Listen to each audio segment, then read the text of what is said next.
Halo, kali ini Jehan dan Jenny bakal ngejelasin tentang pendekatan kritis dalam komunikasi organisasi.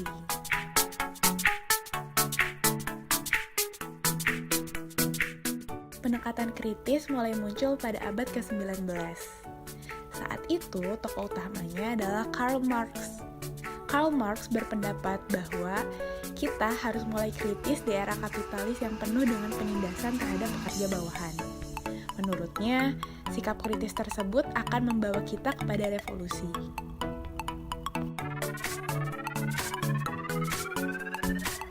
Pendekatan kritis ini mempunyai perbedaan dengan pendekatan lainnya, seperti pendekatan klasik yang menganggap bahwa organisasi adalah sebuah mesin yang efektif bagi perorganisasian kerja. Pendekatan selanjutnya adalah pendekatan hubungan manusia dan sumber daya manusia, yang menekankan bahwa kebutuhan dan kontribusi karyawan dapat membuat organisasi berfungsi dengan baik. Sedangkan pendekatan sistem dan pendekatan budaya itu memahami dan menjelaskan bahwa fenomena komunikasi organisasi itu bersifat objektif dan subjektif. Sedangkan pendekatan kritis itu lebih mengadopsi kerangka pemikiran radikal, di mana menempatkan organisasi sebagai medan dominasi. Di dalam pendekatan kritis terdapat dua isu di dalamnya. Yang pertama adalah ketidakseimbangan power, menyebabkan keterasingan atau penindasan terhadap kelas tertentu. Kekuasaan yang tidak terkontrol akan membuat atasan bertindak sewenang-wenangnya. Yang kedua adalah struktur sosial telah membawa ketidakseimbangan power. Maksudnya adalah struktur yang tidak kredibel akan membuat kesenjangan sosial antara atasan dan bawahan, tercipta jurang pemisah yang cukup besar. Atasan cenderung memiliki kekuasaan yang mutlak. Kekuasaan dipandang berbeda melalui tiga perspektif. Perspektif pertama adalah perspektif klasik. Power dipandang sebagai sesuatu yang stabil dan relatif dimiliki oleh organisasi.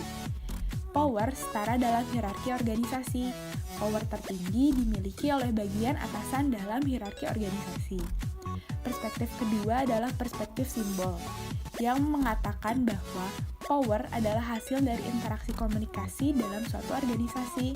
Sedangkan perspektif terakhir adalah perspektif kritis, yang membandingkan surface structure dan deep structure dari power yang perlu digali lebih lanjut.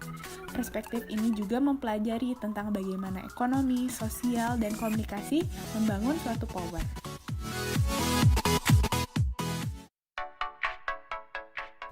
Pendekatan kritis pun mencakup pengendalian mode dan means produksi. Pemilik kapitalis memiliki kontrol atas mode dan means produksi di tempat kerja. Mode merujuk pada kondisi ekonomi yang berujung pada ketidakseimbangan gaji dan timbulnya konflik. Sedangkan means merujuk pada proses kerja, penciptaan produk dan jasa yang menggunakan tenaga mesin. Hal ini menyebabkan dehumanisasi yang berujung pada keterasingan dan penindasan terhadap bawahan. Selain itu, terdapat pengendalian wacana dan organisasi. Power tercipta melalui wacana organisasi. Regulasi dan kebijakan adalah alat kekuasaan yang biasanya terbentuk dari kegiatan komunikasi semacam rapat direksi. Penciptaan kebijakan tersebut tidak lain adalah untuk menciptakan suatu dominasi dari atasan terhadap bawahannya. Mode dan means dapat diarahkan membentuk suatu ideologi dan juga hegemoni. Ideologi dibentuk dari power dan dominasi si kelompok dominan. Ideologi membentuk pemahaman kita tentang apa yang ada, apa yang baik, dan apa yang mungkin. Sedangkan hegemoni adalah situasi di mana kelompok dominan memimpin kelompok kita untuk menerima subordinasi sebagai norma. Selain ideologi dan hegemoni, juga membentuk suatu emansipasi dan perlawanan. Emansipasi adalah pembebasan manusia dari tradisi, ideologi, asumsi, dan kekuatan yang mengekang yang menghambat kesempatan untuk menuju kemandirian, memenuhi kebutuhan, keinginan, dan juga kepuasan. Sedangkan perlawanan adalah proses kolektif dan terorganisir, perserikatan, pemogokan, boikot, dan gerakan masif sosial lainnya.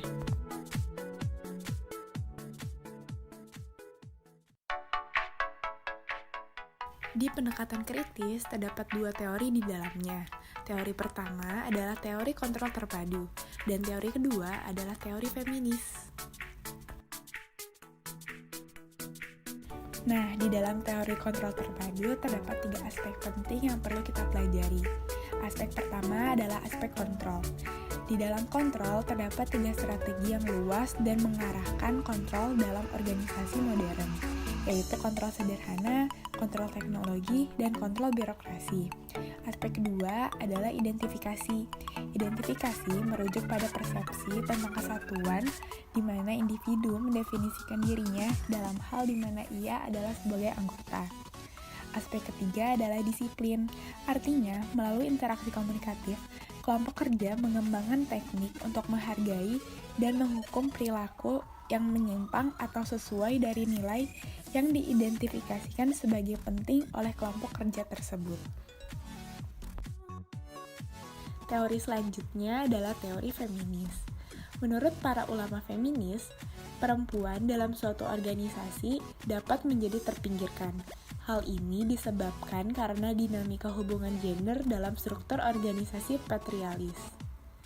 Sudut pandang feminis bekerja untuk meningkatkan kesempatan berbagai suara terpinggirkan. Dan feminis postmodern mencoba untuk mendekonstruksikan sistem makna dominasi laki-laki dalam rangka untuk menyoroti perspektif perempuan. Masih dalam teori feminis ini membentuk suatu framing pelecehan seksual. Framing ini berfungsi untuk menonjolkan atau menghadapi pengalaman hegemonik perempuan dalam berorganisasi, bagaimana narasi pribadi organisasi ini dibingkai, berkontribusi, atau menantang ideologi dominan kehidupan organisasi. Selanjutnya, mendisiplinkan tubuh. Konteks organisasi dan juga masyarakat budaya pada umumnya berfungsi untuk mendisiplinkan perempuan dalam hal tampilan tubuh, di mana perempuan harus bersikap dan berpenampilan dengan cara tertentu yang disesuaikan tingkat feminitasnya. Pembahasan terakhir adalah metodologi penelitian kritis. Metodologi penelitian yang digunakan oleh teori kritis adalah kritik ideologi, atau yang dikenal sebagai dekonstruksi pada postmodern. Dekonstruksi melibatkan mengambil terpisah suatu teks dalam rangka untuk mengungkapkan sebenarnya sosial dan makna politik apa sih yang dibaliknya. Artinya, teori kritis mencoba untuk menunjukkan bagaimana kepentingan khusus gagal karena ketidakmampuan orang dalam memahami atau menindaki kepentingan tersebut. Sedangkan teknik dan data analisis spesifik yang berkontribusi terhadap kritik ini dapat bervariasi secara substansial di berbagai upaya penelitian. Segitu dulu dari kita ya, sampai jumpa lagi. Terima kasih.